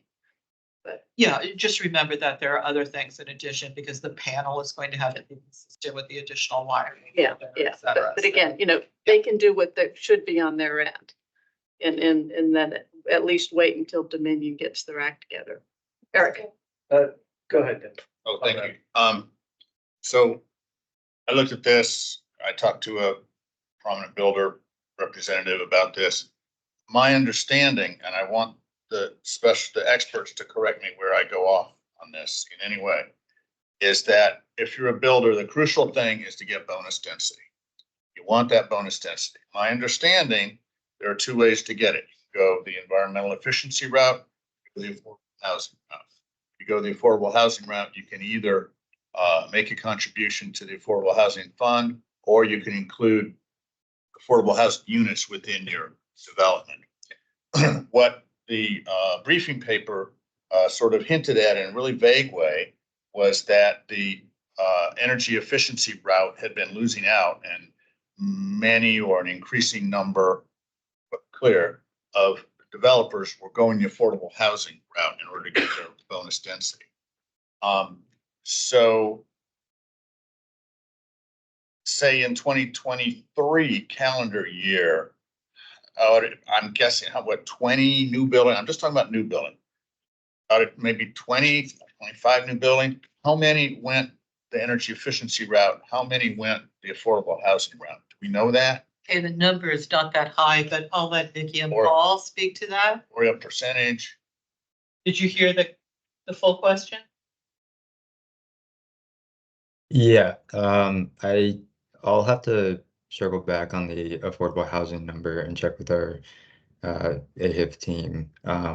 For the GBIP number, Vicky, correct me if I'm wrong. I believe it was 5 or 6 site plans for FY23, and I think we have it in the presentation actually that we shared before.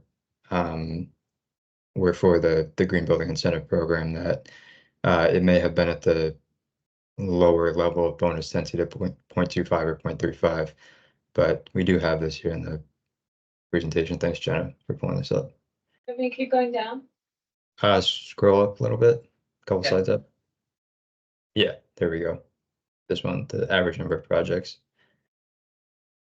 Yeah, so as you can see, the 2023 projects, 1, 2, 3, yeah, so 6 projects in 2023, and then the remaining 2 were just regular site plan reviews. But as you can see, we broke it down the level of bonus density that the applicant sought, most of it being the 0.25. The weeds, okay, just big picture. It seems like the energy efficiency people, that's us, are competing against the affordable housing people. And we want the builders to choose energy efficiency rather than affordable housing for the way that they get their bonus density. And one concern I have is that if I'm reading the briefing paper properly on page 4, what's being proposed is, and I know there's 2 pathways for new buildings. Let's leave aside the FIAS, beautiful, wonderful thing we'd love them to have. But even the basic thing, under the traditional, what's called the traditional pathway, we're making it harder and proposing to increase the restrictions to make it harder to earn bonus density from the energy efficiency path. And, it's kind of like fishing. We're trying to design a bait that our fish is going to bite on. But if there's another bait and hook out there for them to bite on, they're going to choose the other one. So that's my thinking, and that's, Well, I know the I'm not asking conventional for y'all to. pathway under LEED has actually been made easier because it's been simplified for them. A lot of the problems Been that, made and easier? again, Vicky and Paul, interrupt me if I'm wrong. My understanding was that they were starting to find LEED just really cumbersome for the higher FAR because it was like a smorgasbord. There were all of these options and it was too disaggregated and too diverse for them really to come up with kind of a coherent pathway on their buildings. Is that correct, Paul, Vicky, or am I mistaken? Yeah, Dimitri, that's correct. I think from what the audio has been cutting out on and off, but from what I heard, that's correct. And going back to updating to a higher level of lead within this, I think when you're looking at the automatic update that took place this past year in 2023 with a higher energy efficiency standard or percentage of energy optimization for them to reach. I know it's through predictive modeling, through the LEED certification, but it does add points to the scorecard. And I think historically, when you're looking at LEED projects in Arlington, the way that site plans are developed and the way that projects are located in Arlington, a quarter of your credits are coming from your location and transportation and site credits. So you're meeting a decent portion on your scorecard already. And I think just based on the analysis that we went through this past year of looking at site plans that are currently within the GBIP program, past site plans, et cetera, there's again, LEED as a checklist. But when you're looking at the credits that were not pursued by a developer, that most projects that you would say are easily attainable or could be pursued, those add up to meeting a LEED level of platinum. And I think when we're pushing the energy efficiency standard, and we're also looking at aligning with our CEP goals of the county, that there's an expectation for developers to meet a higher standard of LEED. And then we also obviously added in the proposal of a financial incentive. So if that's more enticing than a bonus density incentive, then we would highly recommend developers to opt into that pathway instead. Well, I don't see, maybe I didn't read this right. I didn't see a financial incentive for the traditional pathway.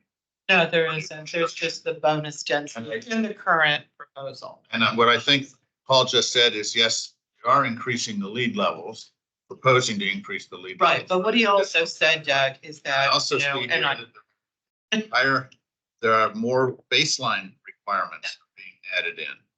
So in net, aren't the builders going to say, oh, they're making it harder for us to go the traditional pathway that we're used to, that we're accustomed to. So we're even more likely to go with the affordable. I think this is going to be less time.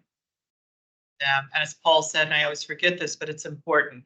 Quite frankly, developing in Arlington, get kind of a percentage of an easy ride because of our size and because of the way our transportation planning is developed.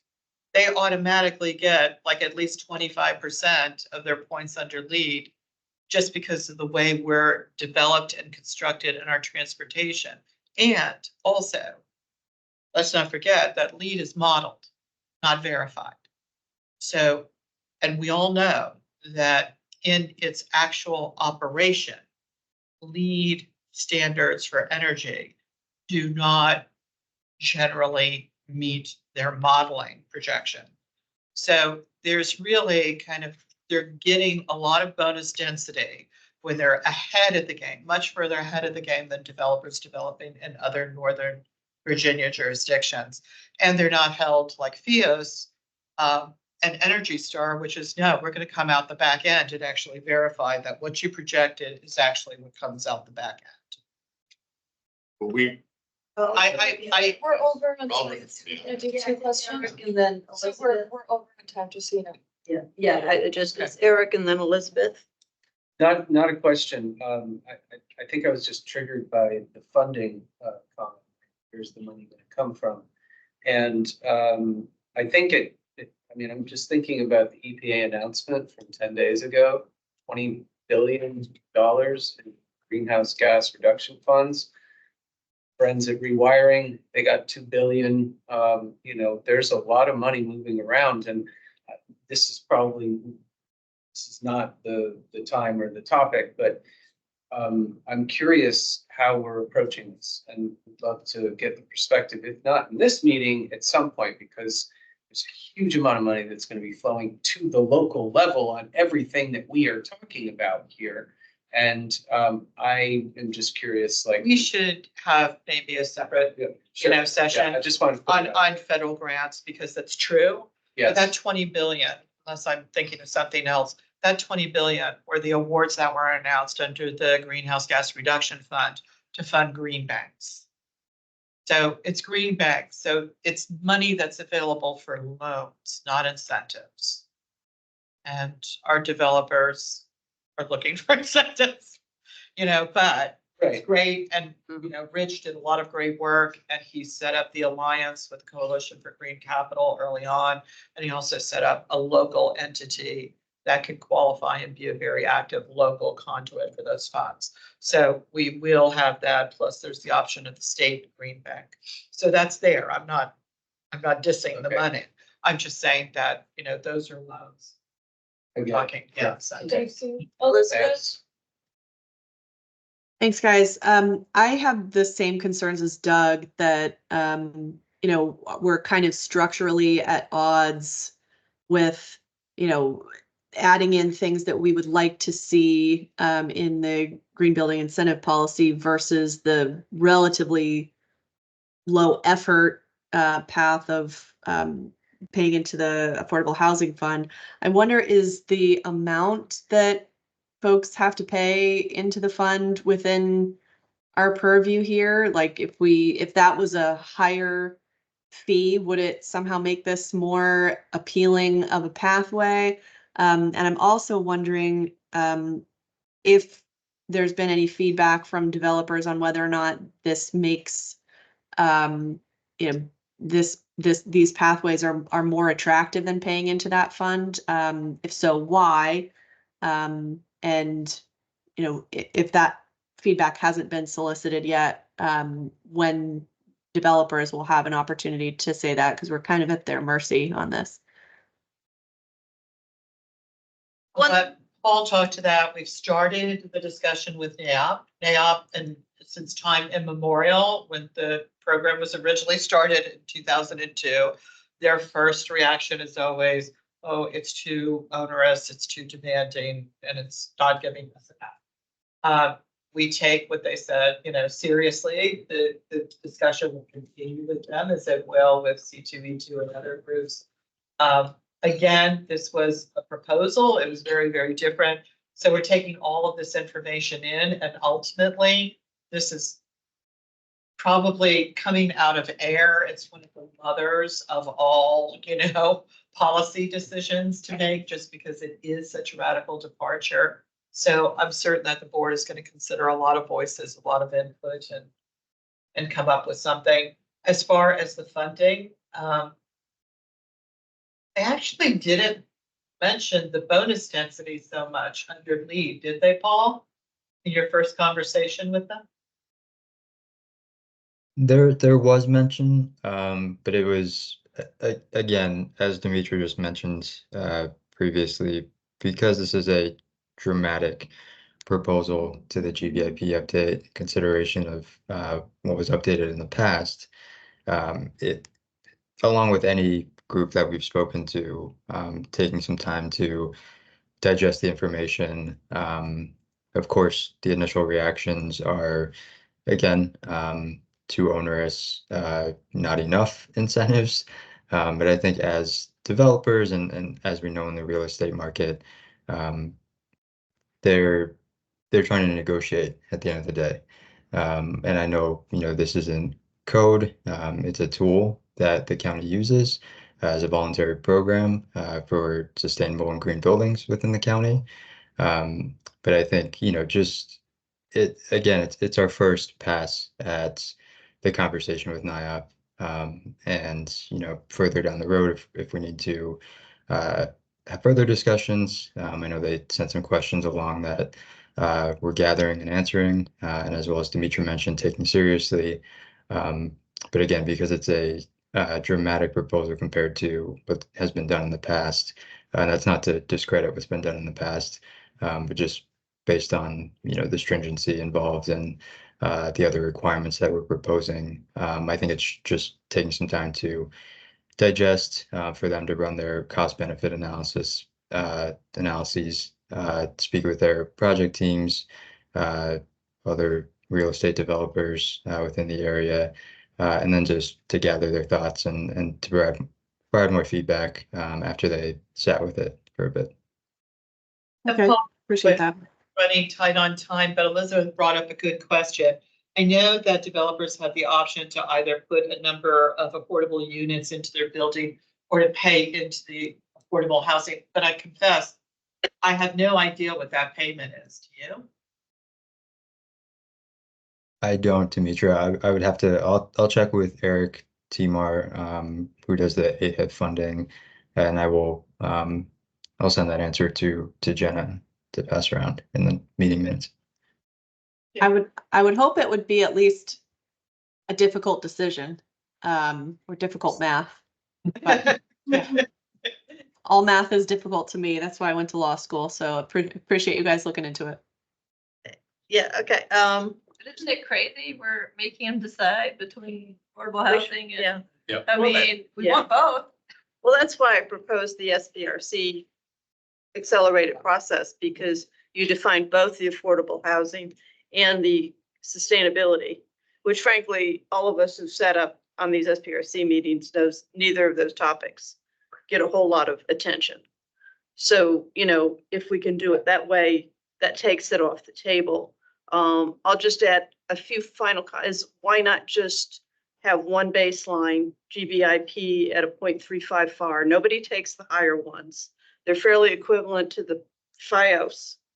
Although I think as we look at that trend or pathway, make sure we're including something on embodied carbon that might be a bit beyond what's in FiOS. And then the other thing, we haven't got to the existing buildings, but quite frankly, I don't think 10% is a big lift for any buildings. And that maybe, again, collapsing the adaptive reuse to extensive renovations and apply the incentives to those and make them more equivalent to what we're looking at for new buildings, knowing that you may not be able to quite achieve some of the other things. And then all around it, you have a very robust education program that gets at all of the existing buildings, all of development, and just, here's what's out there. There's loads of money out there. Here's how you can get it. Here's the calculators that Rewire America or whoever has got those things that can help you walk through how much you can save if you do,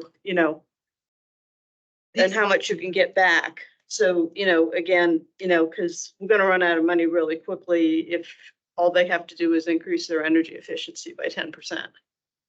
Could I just make, this is Vicky here, just a comment about the 10%. That's actually only if you're already a high performer. So you either have to be, Energy Star certified, and if you already are, and you have 90 out of 100, then you have to demonstrate a 10% improvement. And I think somewhere we need to get electrification in there as being almost mandatory for any incentives. Again, I think everybody's going to be, all stakeholders are going to be putting their comments in. It's, certainly not our position to pick and choose. We were just trying to actually answer, as we said in the last presentation, formal presentation. We're trying to look at the GBIP to answer not just the building issues alone, and also not to ignore some of our biggest carbon sinks, which are our existing buildings and our distressed assets. And also to look at equity and drive a couple of, other core, priorities. So we're obviously going to continue this conversation. We'll go back and, based on the questions, we do have some action items to come back to you with. And I think what Vicki said, we'll elaborate on, because it's not just that they have a terrible building and they can only bring up 10% in order to get all of the incentives. They already have to be operating at a high level. But we'll flesh that out a little bit more than time allows now. Okay, and what's the timeline for this? Because we need to kind of start our work plan in terms. I haven't, staff and I haven't really said, oh, we want to be able to go to the board in this month with an RTA, just because we assumed, again, the kind of difference of and the kind of profound pathway that we took on this would probably require more time. Mm-hmm. And I have not, I think Matt DiFerente asked us in the 2x2s. He was the only board member that said, when are you planning to bring this before the board? And I said, well, as you can imagine, I think that the conversation and the outreach is going to be denser than in prior iterations. So we don't have a date certain. So we'll probably, are we going to get a second version before it goes before the board to comment on? I mean, we might want to kind of talk among ourselves and come up with a list of kind of ideas and thoughts that we can put forward for consideration to the AIR team, and as they work to revise the program. I don't know that we necessarily need a letter to the county board at this point, but we can think about that. The other thing is as do this is let's look at our checklist and kind of see how, kind of it's like, what do we want how would the buildings that would play, how would they score under our checklist kind of thing, just because I think, if they go the climate adaptive pathway, they're pretty much up into the 90s. So anyway, that's kind of my thinking. I don't know, that'd be interesting. Yeah, I mean, it might be interesting, and given that, the checklist isn't perfect by any means. But yeah, do we have any kind of volunteers that might want to work together on kind of thinking through some of these things? David? Okay. I do the checklist. Yeah. Okay. And I'm sorry, I know you guys haven't had a quota in several months, and you've got, I think, 3 or 4 months worth of minutes to approve. Okay, yeah. Right. Wonder if there might be kind of a global motion just to approve all of them. Yeah, at least 3, and there's obviously lots of us that are playing in. I've started the document. We can start adding things to it, and then, people can kind of meet. Technically, we can't meet more than 2 at a time. I won't tell you not to break that, but sometimes a quick conversation can help move things along, but, Okay, minutes, January. Looked at this a long time ago. Demetrius idea. Yeah. I did look at it, yeah, and I did look at February and March. I did make a couple of suggestions of cutting some things out that seemed like they were redundant. It's like these sentences I think I just read before, so. Yeah. So I don't think we lose anything. Agreed. So I want to go for a motion on all three.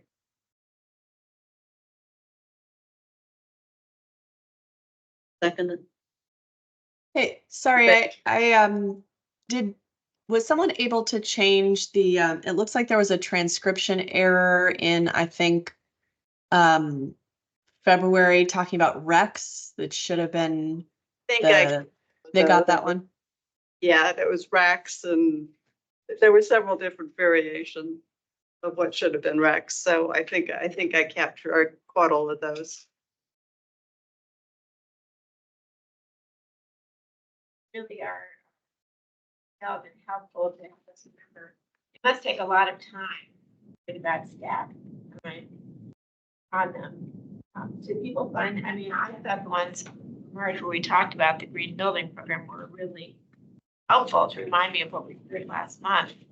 But again, I worry about the burden of staff. So are people really using these minutes that do so much more than capture? I mean, they are practically transcribed. So what do people think? Are they useful? Could we go to a shorter? I think they're incredibly dense. Going to a shorter style and a summary sounds entirely logical, but then that's a bit subjective. What are you summarizing? And who is summarizing? And it's what actually takes more time, especially if you're working off of a transcript, which clearly they are, because given some of the. It's literally yeah. That, sometimes there's as much work to condense something and capture the theme. Jenna, what's your preference? Thanks, Yeah, I mean, they are. They are fairly long. I will say I found these extraordinarily helpful since I wasn't able to be at a couple of these meetings, and going over them to catch up what I had missed. The thoroughness of them was very much appreciated.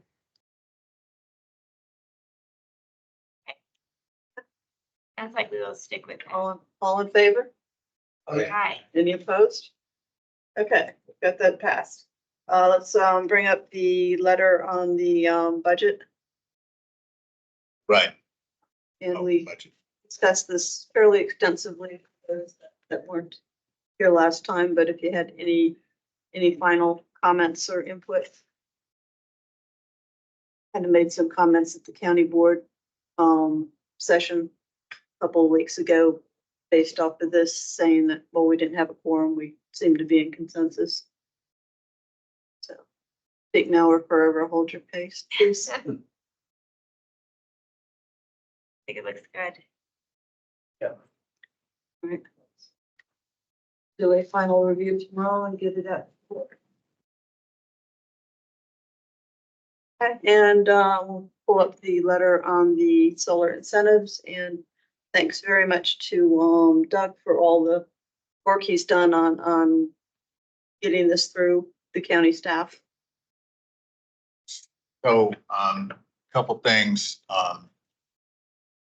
One, the most substantive was we were going to take out the last sentence that started in the future.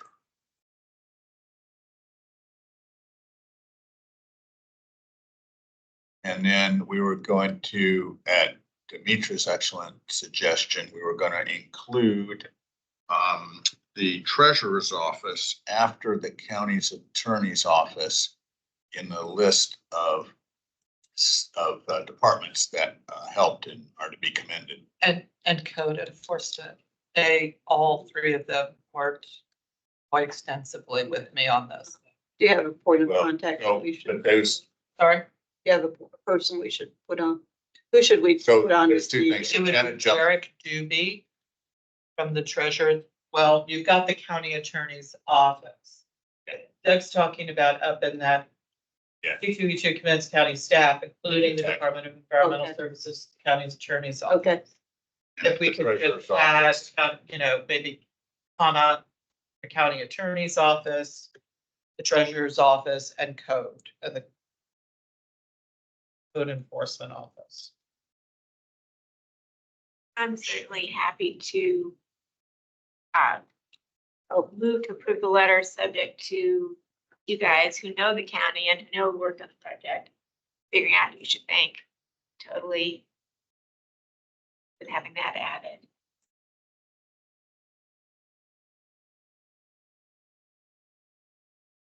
Okay. So, treasurer's office should be a capital O if we're gonna capitalize. And the chief building official, that's his title. Oh, yeah.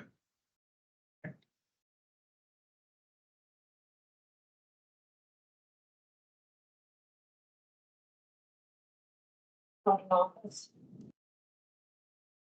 Yeah, person, chief building official, yeah. And Jenna, maybe if you could provide me with who I should, the names I should put on to CC those departments. So what's your title? That's Jared GB. And treasurer's, yeah, office.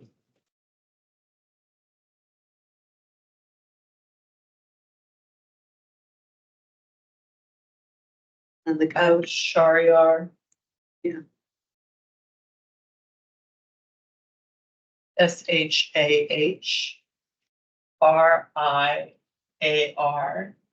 Amiri, AMIRI. Who's the chief building official? And You wanted. I've been working, on this for months. Is it okay if I get CC too? Yes, you get CC too. What's your title, Tanisha? Bureau chief for OSM. I used to say it was the slave of many masters, and I was that's not politically correct. Yes, yes.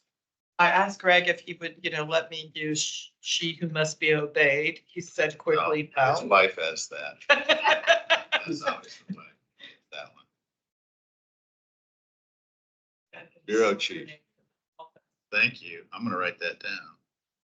Educate myself. Environmental management. Okay, I can see why now you don't use it that much. And it's as far as I know, it is sitting in the county attorney's office, which they pre-approved the documents with me. So they're going, and after that, it's going to Mark. So we are on for April 20th. I should know, hopefully by, is Rich still on the phone? Previous email said Thursday. Rich, are you still here? Okay. Yeah, by Thursday afternoon, I should know whether or not it's been pulled to be a discussion item, in which case it would be moved to the 23rd. Right. And then we'll have to wait for the agenda. We'll have to wait for the May agenda to see whether it's just a consensus item. Again, as long as we know, we'll have somebody to speak to it briefly. If it's a consent agenda, then, we'll let it sail through without any discussion. I don't think they pull them because somebody is objecting. Right, to something from the public, or the board wants to discuss something about it in an open meeting. So. Yeah. But just let us know on Thursday if you can, and then if we need somebody to speak, I can either speak in my individual capacity or. No, you can speak as a commissioner. I I've think. done it before. No, speak as a commissioner. John, are you still chair? Until Tuesday, probably. Tomorrow, Tuesday. Until budget time. I don't know if you voted on the budget though. This letter, I don't think there was an official vote. I'll move to approve the budget letter. All in favor? Aye. Any Aye. opposed? Robert's rules. All right. And for the vote on the solar letter? All in favor? Aye. Any opposed? Aye. Okay. Extension. Yeah, I'm sorry, this is can, anyone who has solar stands to benefit from this, right, on their. But we're not an action committee, unfortunately. We're just advisory. So, Yeah. But you'll be the first to know. So. Now, is it retroactive for how far? I think it's anybody who can come up with the documents to show how much they paid and what the plans were. So going back however many years. If you kept good files on your solar, which probably cost enough money, most people probably did keep file. And I'd love to hear people's experience when this does get approved, if and when, and then people start submitting their applications. I'd love to hear personal experiences, how long it took to get the application, how smoothly it went, or any glitches came up or anything.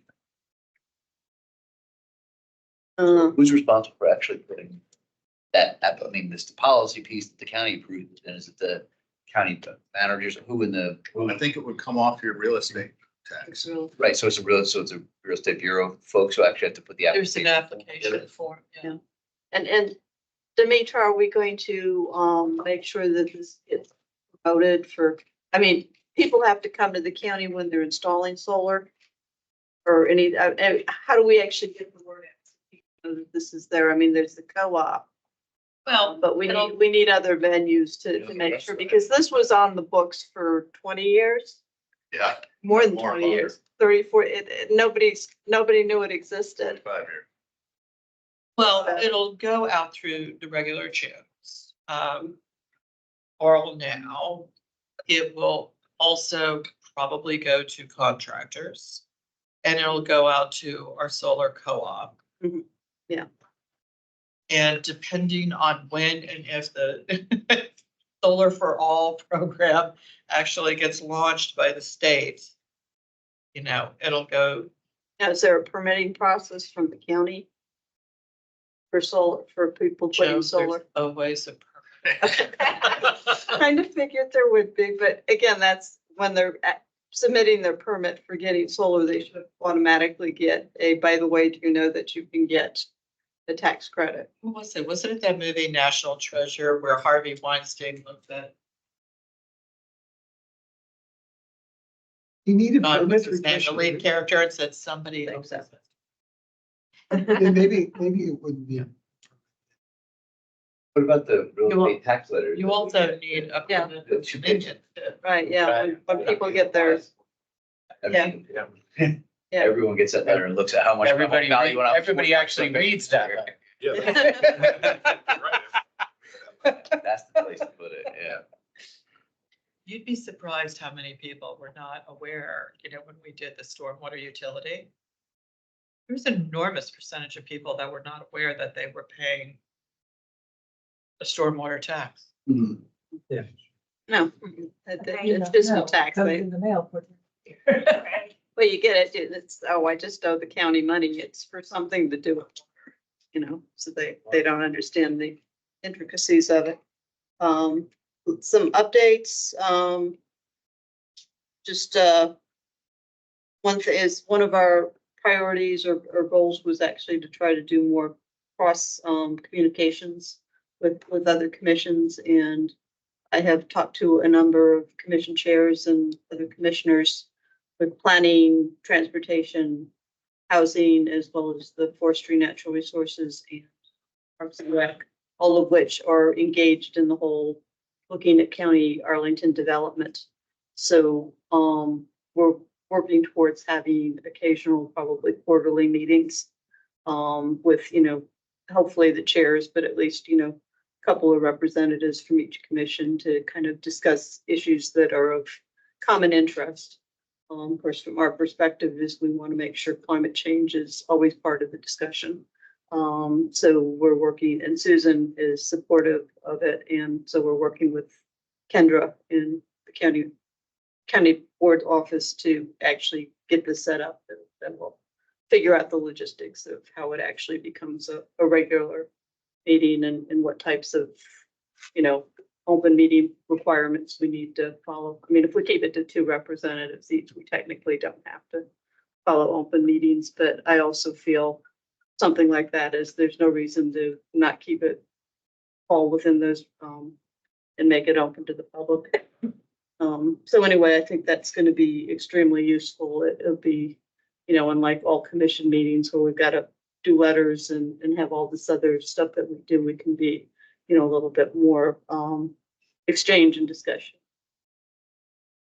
So that will be coming forward and we'll keep you up on that, as. After reaching, and it took a lot of time to reach all those people. Yeah, some people aren't as quick as responding on emails.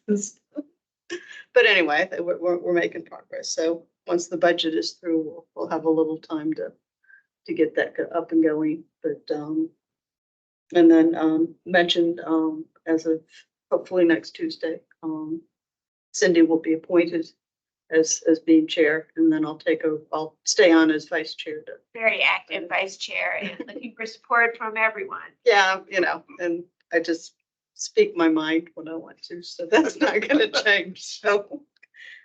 If I'm dominating too much the conversation, just tell me. And one thing, just coming in discussion we have, and I know Doug's already kind of on top of this, but I do think procurement is something that we probably wanna put on the list of priorities of what we look at, later in the year, and kind of. Yeah.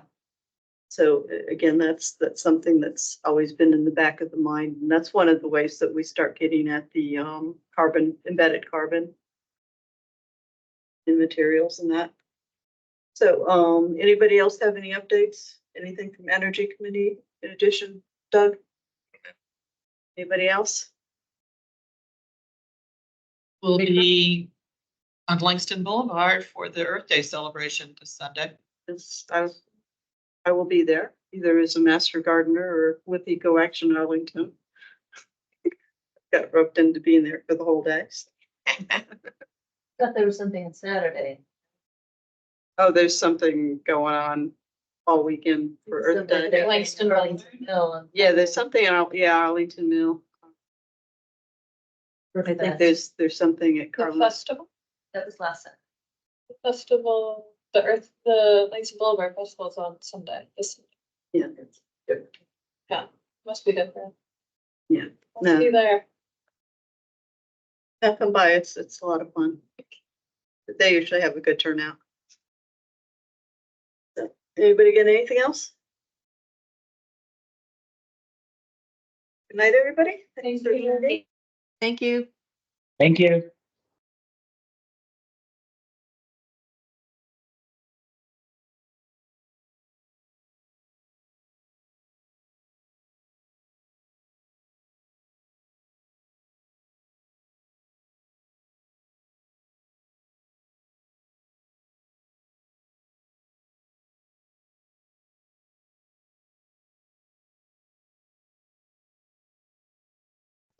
So she's, I'm just kind of irrelevant. so I was using. That's when you do all your. Design, there were Yeah, no, there's a federal lot.